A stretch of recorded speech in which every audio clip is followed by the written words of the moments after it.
চট্টগ্রামবাসী, প্রিয় চট্টগ্রামবাসী, কুমিল্লায় বসবাসরত চট্টগ্রামবাসীর উদ্যোগে এক মতবিনিময় সভা অনুষ্ঠিত হয়েছে। ৪ ফেব্রুয়ারি বুধবার কুমিল্লা মহানগরীর মুন্সেফবাড়ি সংলগ্ন মনির টাওয়ারে এই সভা অনুষ্ঠিত হয়।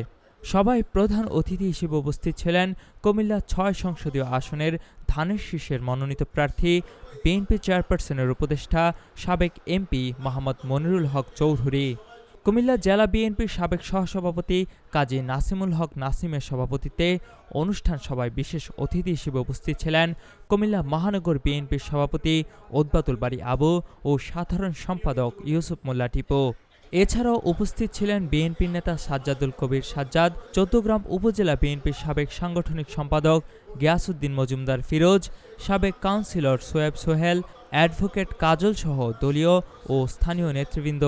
সভায় বক্তারা বলেন, কুমিল্লা শহরে অবস্থানরত চৌদ্দগ্রামবাসী ঐক্যবদ্ধভাবে ধানের শীষে ভোট দিয়ে কুমিল্লা ৬ আসনে বিএনপির বিজয় নিশ্চিত করবেন। তারা আরও বলেন, কুমিল্লা শহরে চৌদ্দগ্রামের বহু গুণীজন, ব্যবসায়ী ও বিভিন্ন শ্রেণী পেশার মানুষ বসবাস করছেন। সকলকেই আগামী নির্বাচনে ধানের শীষে ভোট দিয়ে জয়যুক্ত করার প্রত্যয় ব্যক্ত করেন।